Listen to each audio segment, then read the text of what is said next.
thank you very much for accepting my invitation. I'm the one to thank you. Yes. Tell us a little bit about your start in life.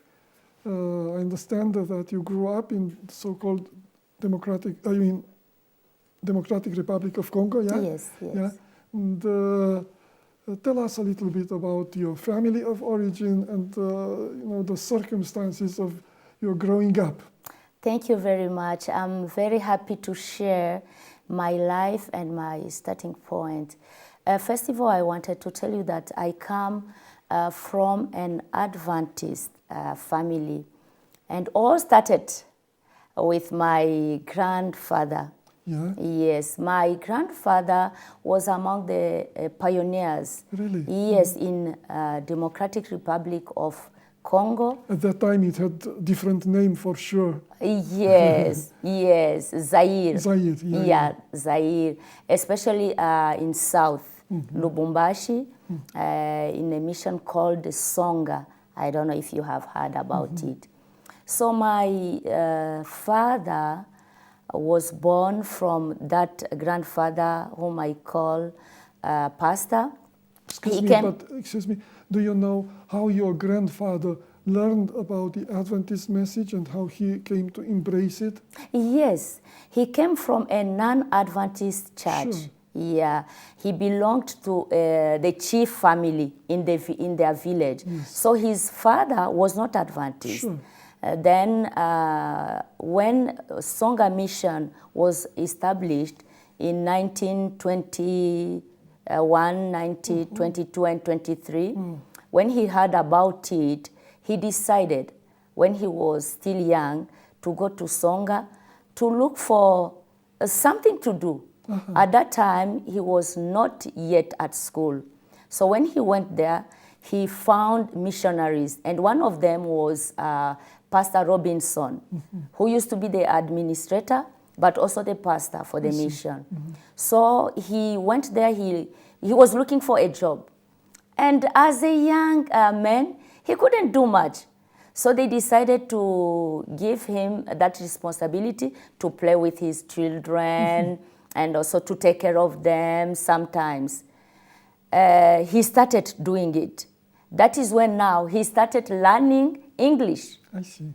So he continued 1 year, 2 years, 3 years, and then they saw the need for him to go to school, to start learning, reading and writing. He accepted. At that time, he was at one of his relatives because his parents were not with him. Sure. So he used to go to that house, take care of the children while studying. Yes. He continued it, and he reached Form 4. At that time in Congo, when you reach Form 5, you are grown up enough Yes. to start teaching. Oh. Yes. So for him, he was expecting now to start teaching as a teacher in a primary school. But that missionary told him, no, I hope there is a need for you to continue because I can see in you a leader. So he helped him to go to Rwanda to do his sixth grade at that time and 7th grade. He did it, and when he came back, he couldn't now continue to work with him at his home. They gave him a class as a teacher. He did it. They saw in him a leader. So some years he has been sent. He was going around to teach children. He did it quite time, and then he came back to Songa. Now they said, no, he will not just remain as a teacher. Let's give him also an opportunity to lead the church. But in the meantime, you didn't mention that in the meantime he learned the Adventist message and he embraced it. Yes, he embraced it because most of his time was spent in that home. Sure. So when he was there helping the children of that missionary, he was also learning. And when they used to go to church, He used to go with them, Sure. so he Little by learned little, about yeah. it. Yeah. That's why he felt that I need to Yeah. become Adventist. Yeah, and he decided. He became Adventist and he was baptized. So he was among the first, the first. He was the first. The first. Yes, Fantastic. the first, and he was the first to learn English I see. because of that contact with the Yeah, families. So he got that advantage. They gave him a responsibility to become an elder, but he was not yet ordained. He traveled. He went to northeast Congo to be a teacher, and then he mixed. He became a teacher, but also he was leading the church. A few years, he came back to Songa. Now they decided for him to translate for missionaries who were coming as doctors. Yes. Because they opened the hospital, the big hospital, really? Songa Hospital Mission. I see. Now he started now mixing, becoming teacher, leading the church, but also translating for the missionaries. He did it, and he became the first pioneer. Wonderful. Now my father was born when his father was now committing to become Adventist. And 1951, his wife died. Oh. Yes, so now he was challenged. You know, he has embraced that mission to become a pastor, but not yet ordained. Yes. Now, with children without a mother, what could he do? He decided he had his bicycle. Yeah. Now to take his 2 children wherever he goes with them. But now they wanted to ordain him. The mission decided to ask him to be remarried. He did it, but he continued. Now, when he was going around with my father and his brother, Yes. that also impacted them without knowing that they were also calling Yes. to be missionaries in their own place and own country. That is how it continued. And my father also became a teacher. In the same mission. He started also teaching. So you have a long tradition of Yes, we have that long tradition. ministry and teaching. And, Yes. So what about your own childhood? Yeah, now we were born in that family as Adventists. For us, we didn't really struggle because we were born in an Adventist family. But let me tell you something. Even though we were born, something was happening in my heart. Yes. Like Jeremiah says, Jeremiah 1:5. He said, before even you were born, I knew you. That is my case. Because I started now, when I grew up, my parents took care of me, and my father was the one who started teaching me at the primary school. Really? Yes. And I liked to attend Sabbath school programs, you see, with missionaries, and it attracted me. So I got interested in that one, and I kept it. From my childhood, I started now going with my parents in some villages, giving those Sabbath school lessons, because I started it at home during our devotion. It strengthened me. I continued at the secondary level. When missionaries came, sometimes during our holidays, they used to go out for evangelistic meetings. And for me, that was the best.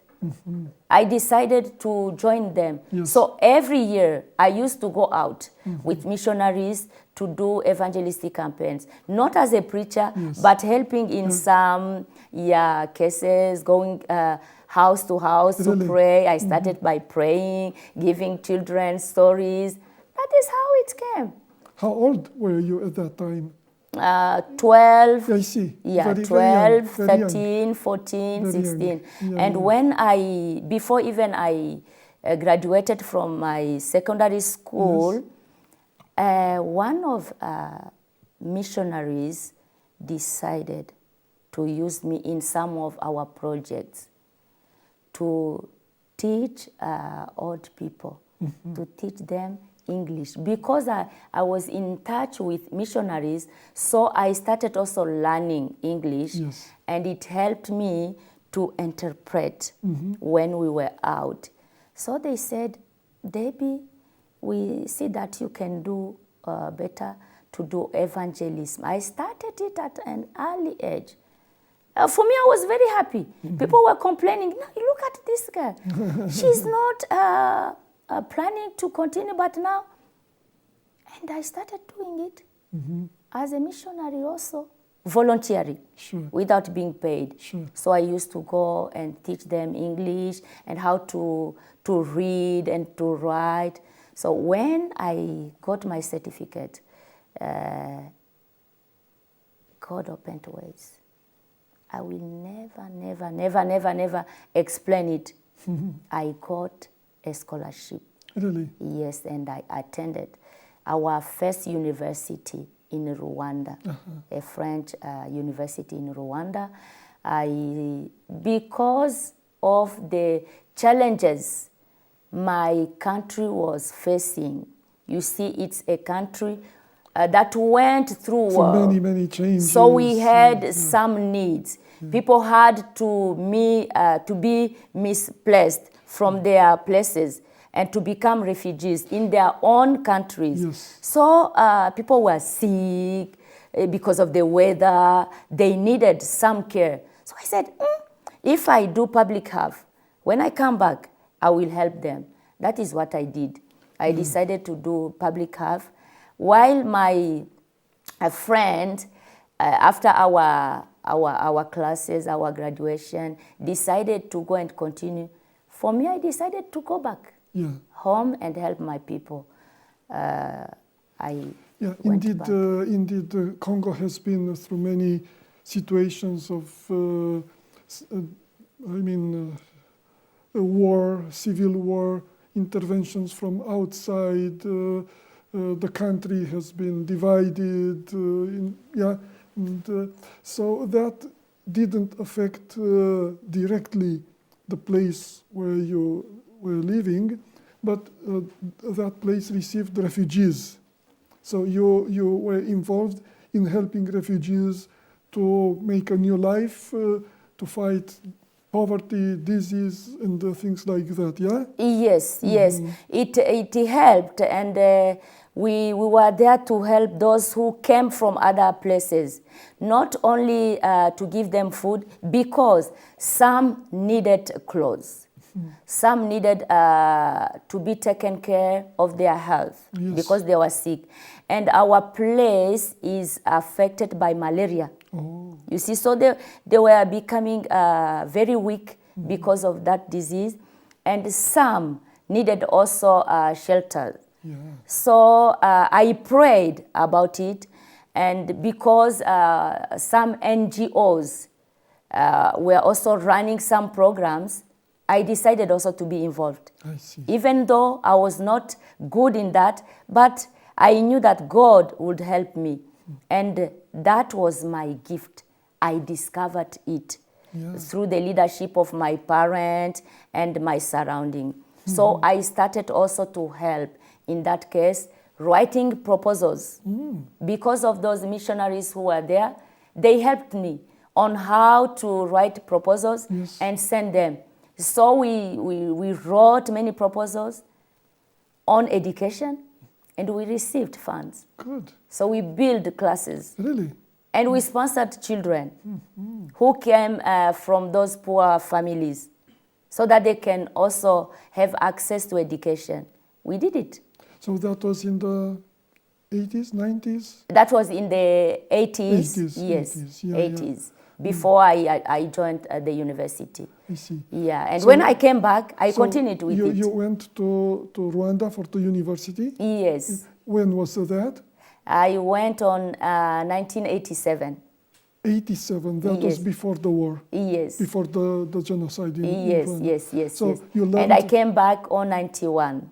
Just before? Yes, just before. Yeah, the You could have genocide. been caught there. Yes, yeah. So it was there you learned French, or you knew French before?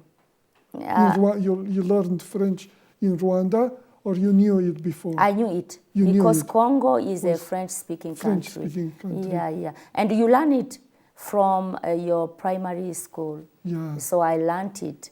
Yeah. Yeah. So you spoke French. You also spoke some local language Yes, some local in DRC or in Rwanda. in Congo. In Congo, yes. Yeah. I speak Lingala. Yeah, I speak Swahili. Swahili is international. International. Yeah. Yes. And, I speak French, Kiluba. Kiluba. Kiluba is our maternal tongue. Yeah. So how did you experience life in Rwanda? It was before the terrible situations. The university was good for you. You were satisfied with the classes, with your own growth and good education. I can say part of what I'm doing here came also from Rwanda when I attended the university. Yes. It was like a continuation of what God has put in me, because in Rwanda also I was involved in community service. So, you mean the Adventist University? Yes, Adventist University. Yes. So that helped me to be in touch with the population. You see, we are Africans and we do have almost all the same problems. You see, we have the community. Some are poor, some are rich, some need health care. So I was also involved in the program, and I was very, very active. I was combining the spiritual care and physical care. It helped me. It molded me. And when I went back home, I was able to do something, and also in leadership, because we are trained in the holiness. So when you come back from that one, you are whole. You can touch in every area. So when I went back, I was able to do at least everything at the same time. You have worked with refugees, internally displaced people from your own country. Are you still in touch with some of them? Do you know what happened to some of them, some of those you have helped during those years? I can give some testimonies. Yes. At both sides, I was very happy to be in contact with my leaders. The government, when they see that the church is doing something that they have in mind or in their plans, they also come on board and they help you. So I was also known by the government as somebody who is also taking care of people. I remember some families who had children. Because of the situation, they couldn't let their girls attend the school because they didn't have enough money to spend them. So they were choosing. But I spoke to the parent. I convinced them. They are all equal. They need to get the same education. It was not easy, but finally they accepted. Wonderful. And yes, they put their children in school. And today, their children are now grown up and they're working in the government. Really? So we are in touch with them. They are very, very thankful.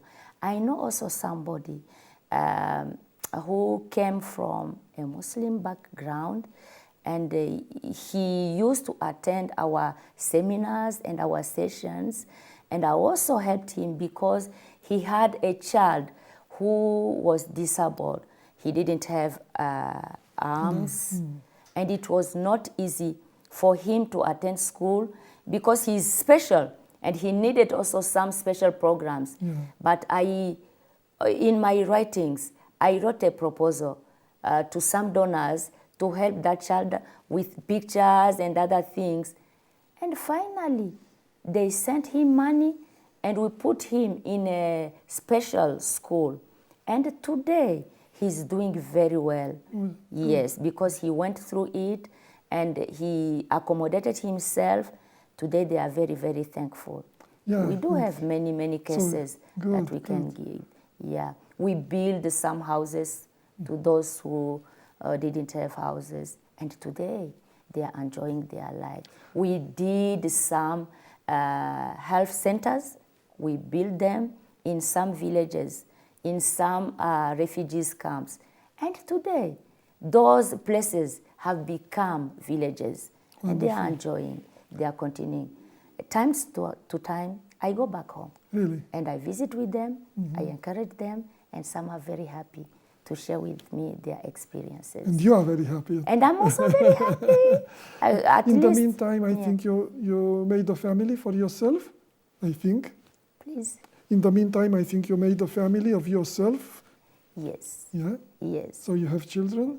Well, I have one husband Sure. and 5 children. 5 children? 3 girls and 2 boys. So you And took the- what I do with my husband is to make sure that my family is an example wherever we go. Wonderful. We train them because the Bible says, you start by Jerusalem. Yeah. So make sure that your family is doing well and your family is the model to others because people read us. Sure. And what we do, the way we live in our families, teaches more than even what we do to others. Yeah. So we need to make sure that we are led by God and we follow God's footprints.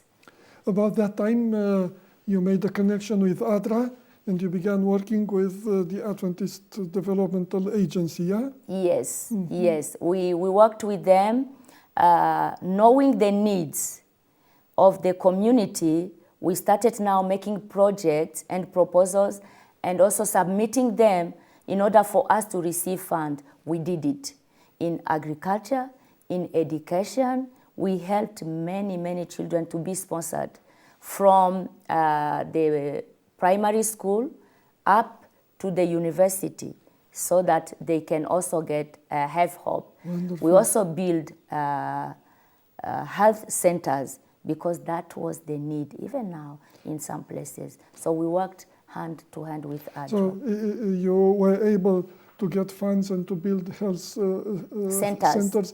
However, who would work there? Did you have staff, educated, trained people to staff them?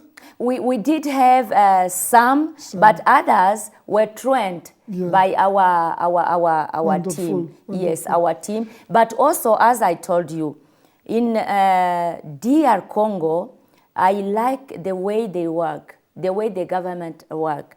When they see that something happens in the church or in an institution or an NGO, they come on board, so you work together. Where we needed some staff, they provided them. Wonderful. The government provided them good, so that wonderful. we could work with them. Wonderful. Not only church members. Sure. No. We used everybody Good. so that people To include. can also see that we are doing good things. That Sure. is what we used to do. Yes. You mentioned also agriculture, but I think people are not, the soil is good, is fertile. In Congo, we do not have problems with soil. The soil is fertile. So people are not already doing agriculture, they are not having their own gardens and... You know, they do it in such a way that will not help them to be developed. I see. It's small portion yeah. because they need to buy seeds, they need to buy tools that they will use. So it's not easy for everyone. So we had to contribute and to help them. What about Some to buy rainwater? food. What about rainwater?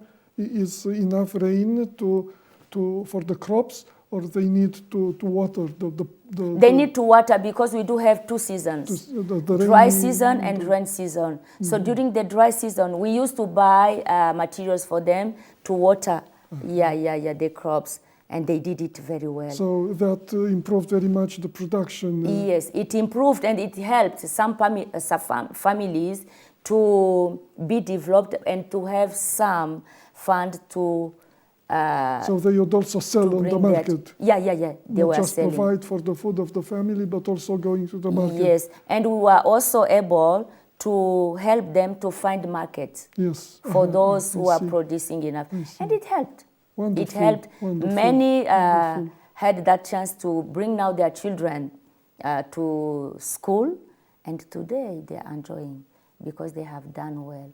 So I'm very happy. I'm very happy for being used by God, knowing my gift and surrounding myself to God's will. Let me tell you something. Yes. When you discover that God is your master and you surround yourself to God, everything is possible. God uses you the way you will never understand. And that is what we are trying to help our people, especially women and the children. Why do you say especially women? Women are the majority in the community. In many places, if Why? not 60, It's not 60% of the if not population? 60%, Why? This is from the birth. This balance is from birth. 60% women, 40% No, men, yeah, no, or no, no.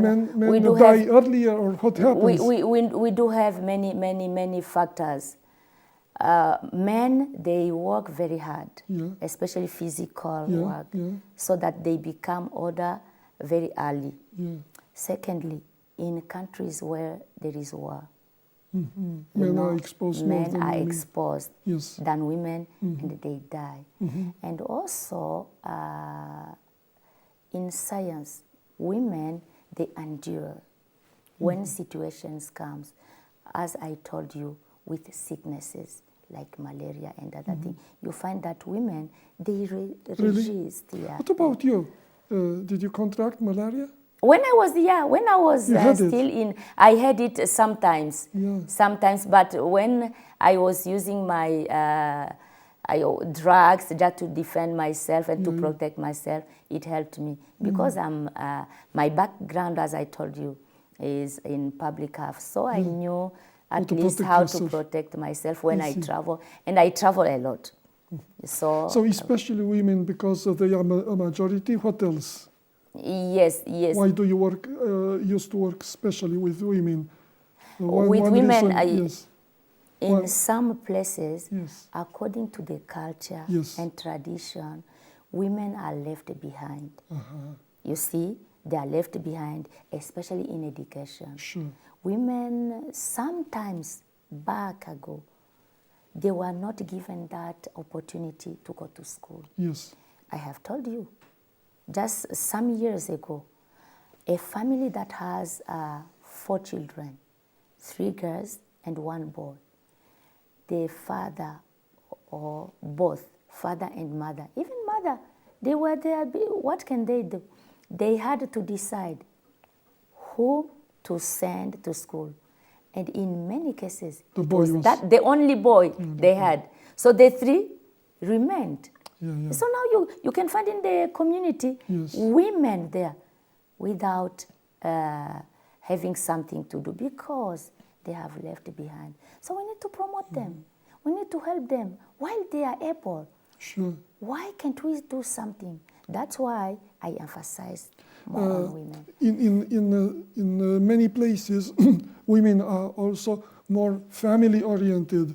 Unfortunately, in many places, men tend to spend the money they have, the little money they have, on personal entertainment or alcohol, or but women, when they have money, they don't spend on themselves. They do it for the benefit of the family. So when you invest in women, you help not only the women, but actually But the the whole family. The whole family society, yeah. and the whole society. And I can also say that women in the world have been created special. Yes. They have something that God has put in us as women that men do not have. Even eyes. We may go in some places with my husband. I will be the first to see something not ordinary, what my husband will never see, and I will be quick to find a solution. So women, even though some are not educated, they are struggling to find some finances economically for the family, they use it in a good way. While men are the ones who receive, who have that opportunity, but they spend it out of the family. Women, we make sure that whatever I have is for my family. And I praise God for that one. Wonderful. If every woman could know that, I'm telling you, we would have resolved many, many problems that we are facing. You mentioned that in DR Congo, the government is observing the trends, the situations, and they try to do the best they can. So in other countries, our government also, other countries in these territories, are the governments also willing to support women in a special way to help them grow and in this way to improve the whole society? Praise the Lord. Yeah. Praise the Lord. In all the countries, because we go around our territory, the government is very, very supportive to women because that is general. So they have discovered that when you are behind women, when you train them, when you empower them, you make a better society. So in all countries, we are working hands to hands with the government in the projects, yes, and I praise the Lord. We didn't mention it yet, but some years ago you have been asked to work on the regional level on these two departments of the church, women's ministry and children's ministry. So tell us a little bit about your work now. It's a continuation of what you have done over the years, but what are now your main objectives, the main objectives of your departments, speaking first of women's ministries and then on children? Yeah, our objectives, as I said, we have been prepared for this big work at this regional level, and I'm very happy to report that women are now involved in the ministries, in the service, and in the mission. They know that they have something to do in the community. Go out and minister to those who are in need, in whatever you may have.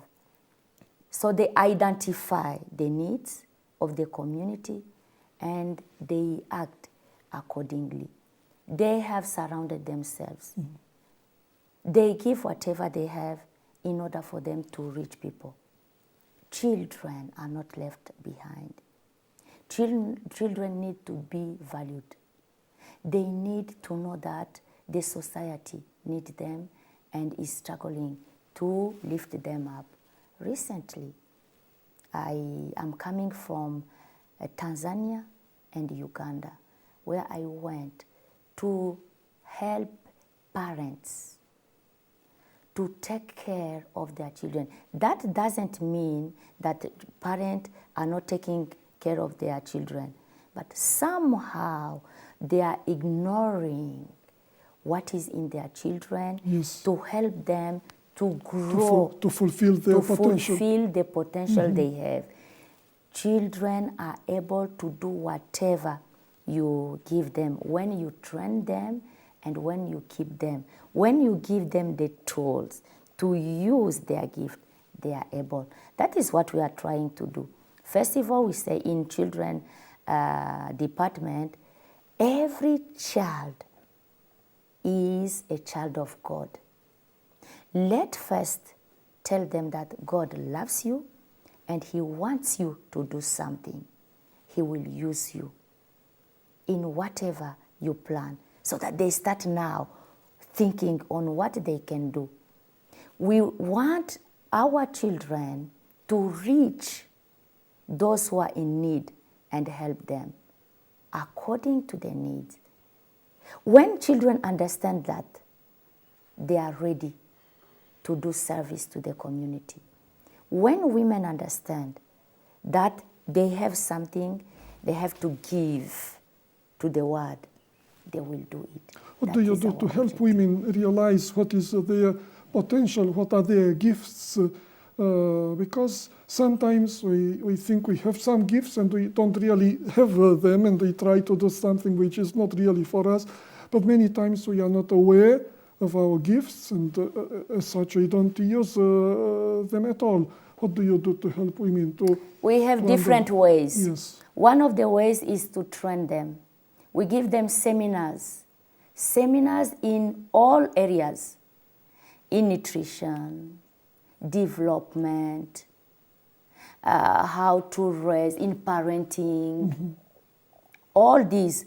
Now, according to the seminars and topics we are giving them, you can tell, you can see those who have interest in whatever you have given them, and then you accompany them. Yeah. We also bring to them projects so that they involve themselves Yes. in those projects while we are accompanying them, helping them to move forward. When we do that, women come in big numbers. That's why we do not sleep. We visit women. We do that, we get in touch with them, and we create that relationship with all women, all background, so that we may be able to identify what they have and help them to grow it. Every woman is gifted according to the grace God has given him, but they don't know how to use their gift. So we are the ones to help them through trainings, through meetings, And working together with them. working together shoulder with them, to shoulder with them. shoulder to shoulder with them, inviting them in our programs, involving them in community services. There you will identify and you will encourage them. So do they to respond move. well? They respond very well. Do they attend the meetings? They the attend seminars? the Yeah. meeting and seminars. Women, when you call them, especially in my territory, they come in big numbers. Yeah. They come, they attend, and they are able. We use that opportunity. Women are ready to be used and to be empowered. So that opportunity helps us to reach them and also to use what they have, what God has given them. They love to hear about God, God's love, and we express it in different ways. We encourage them to visit those who are in need, orphanages. What is the reaction of their husbands when you take women separately and teach them and give them new ideas? Because I suppose when they return home, they have to speak to their husbands, and probably not all the time husbands are very happy, because it's easier to relate to your wife when she has not many ideas. But when they return home, they tend to disrupt the usual way of doing things. Are the husbands happy, or sometimes they protest about empowering their wives and disrupting the status quo?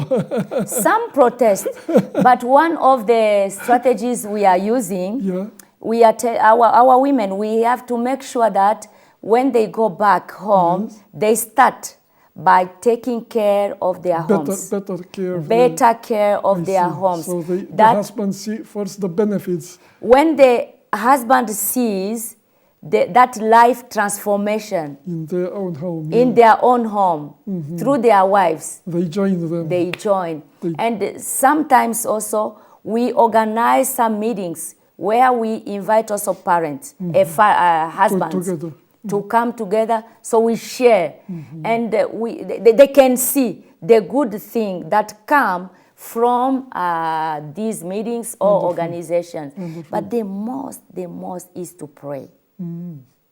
We need our women to become and to be women of prayer, because with prayer it breaks all barriers. Sure.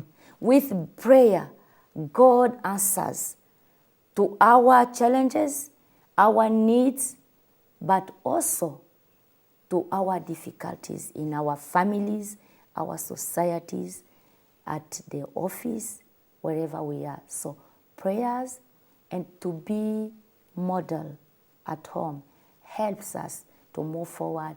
Even those parents who are very extremist, they accept the message and allow their wives to attend our women. We want our families to first be transformed before we transform others. I'd like to open some more difficult topics. Thank you. Of course, women are a great power for growth and improvement and positive change. But traditionally, women are also the preservers of traditions which are not always very good. Let's say, mostly women, not men, are insisting to continue with those traditions of genital female mutilation. What can you do when women are the preservers of bad traditions? What can you do? We had some cases. Excuse me, women have been through that. Yes. They know how much they suffered. Yeah. However, it's very difficult to understand how they tend to preserve those traditions. We have some cases in some countries that I can't name. Yeah, sure. But what we have done, what we have used as approach is first of all to convince women. According to the culture, women do not, yes, they are the ones suffering. Yes. But when you go deep, you will see that women are even very supportive to the husband who are doing it. Why? Because the tradition and the culture social is pressure. very strong and they have that pressure, social pressure. So what we do, we call women to our meetings. We give them seminars with their young children so that we go through seminars. It helps them to understand, though it is not easy. Sure. We open centers that we call rescue centers. Sometimes it is very difficult because when young girls are in those centers, that relationship, family relationship, is broken. Now you will find that parents with their child are now becoming enemies. What we do is to reconcile them through, again, talk. We visit with them, not one time, 2 times. It takes time, and you need to be patient. That's why in life, we need to be patient. It is a virtue that is very important in such a case. So that when you go through it, we have steps. When you go through it, finally, the mother will understand it and she will convince the father, who will also accept it. But it takes time. You need to be patient. It is not easy, but it is possible with God. Once again, prayer. When you do it with prayer, it helps. It brings mother closer to their children, and they understand the counsels and advices you are giving them. So we have many seminars. We have talks with them, with women, almost every week, if not every month. You visit with them. You know, when you want to break something, start by being friend to that family. When you discover that in the community, there are families that are struggling, with that matter, start by being friend. When you are close to them, you get the right to... you get, yes, they become friend to you, they are used. They trust you. They trust you and they open their heart. That is when now you start. Now talk. And it is very easy when you use that method or strategy. Have you seen changes? Many changes. Many changes. We have cases where children have left and they have been put in those rescue centers. 1 year, 2 years, 3 years after, parents come and they thank you. Today we have girls who have been saved and rescued, and they are now working. Some have their own families, while at the beginning it was not easy. And now we are now good friends with those families. They are even helping us. We are using them as living testimonies to others, to other families, so that they can help us also to convince their neighbors, because they know their culture, they are together, and they know the ways they can use. It has been a successful program. I'm very glad you mentioned that. Another very, very painful topic. In these regions, there are larger or smaller local scale conflicts.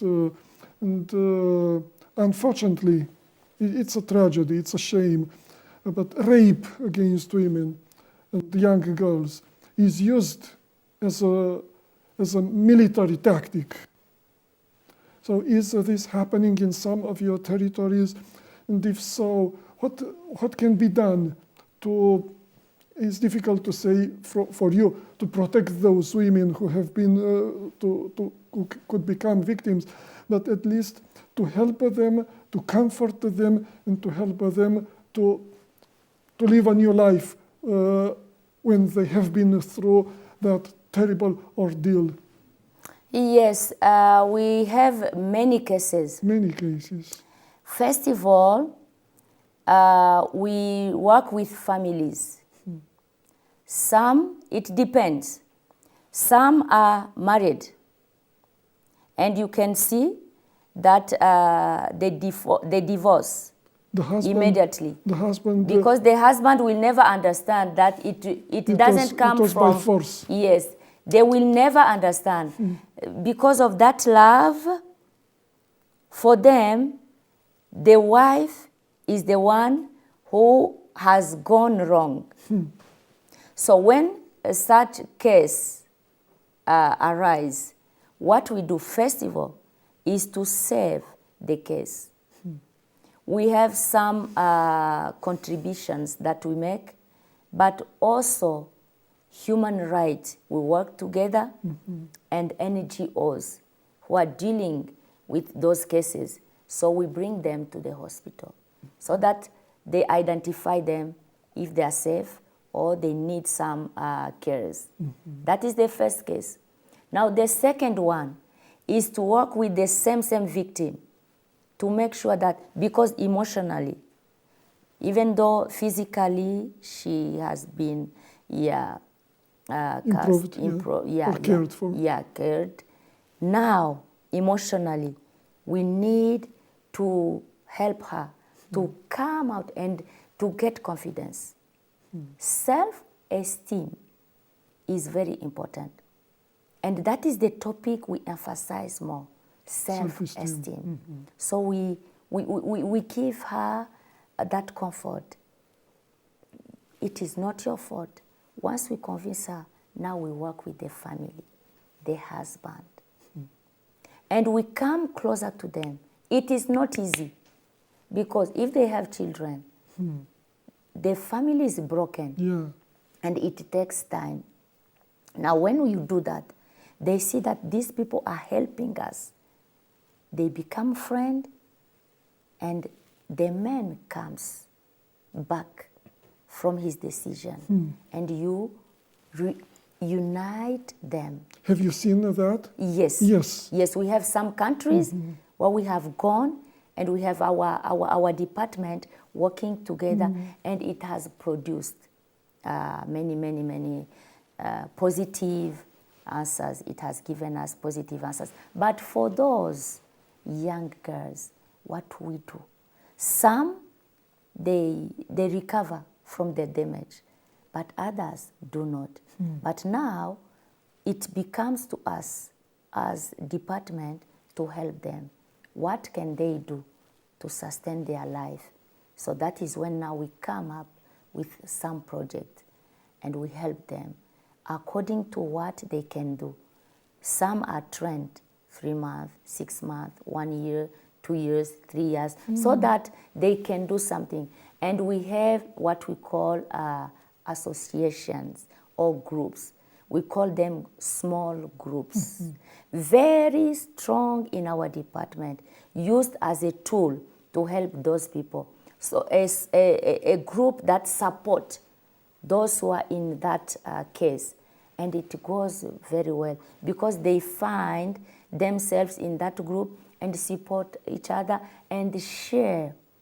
We allow them to share because when they keep it, it breaks every day their heart. So we need to make sure that they share when it comes out. And also we have people who support them. Those who have gone through it or those who are in that area to help them to grow. And it takes time. Once they are out of that, now they start a new life and a good life. And it has helped them. And we use them now to promote others. So small groups are also working in our ministry to support those who have gone. We want to break it. We want to break it. One of the ideas we have come up with is also to sensitize our communities, to break it, to end it. Not only to talk on women's side, but both sides. When men also, they feel like they have support from women, it helps them also to reach those people. Especially in countries where the government has also that department, we work together and it helps because they are the ones who make the follow-up and who know how to deal with it. So you partner with the government? With the government, with NGOs. What about, our time is up, so very few, last short questions. Yes. Do you also partner with other churches? Do you work with along other? churches? We work together with other Wonderful. churches. Yeah. My last question. Yes. Obviously, you are very happy about your work and about seeing so many improvements. At the same time, the size of the problems, the amount of pain and suffering is huge. It's beyond your means. It's beyond your powers. What makes you strong? What keeps you from being discouraged? Working so hard, having results, but when you put them in the whole, when you see the whole picture, it's just a little bit. What makes you keep on? I have 2 points. Yes. The first one is laying in God. When you depend on God, totally on God, the burden you have, you see it as a small thing. When your life is a life that is a life of prayer, God answers in ways that you will never understand. You may plan to do something, but financially you do not have something. And even you don't have other resources, means, human resources. Yeah. But God will open ways. So So being a woman of prayer has helped me, has given me courage. And secondly, the courage and commitment. When you are committed to something and God helps you, you see the result, positive result. Somehow, it is not 100%, Sure. not 100% positive. But when you see some joy, peace in people to whom you are ministering, it gives you courage and hope. Thank you very much, Thank Sister you. Maloba. May God continue to inspire, to give you courage, Thank you. and to give you confidence, and to see many good results. Thank you. May God bless you. Thank you. I'm the one to thank you. I'm very happy that people who will listen will also go on board, and sure. God will help them. Thank you. God bless you. You too. For what you are doing to give that word and testimonies to those who need hope, because we need to give hope to those who are in need. Yes. Thank you. Thank you.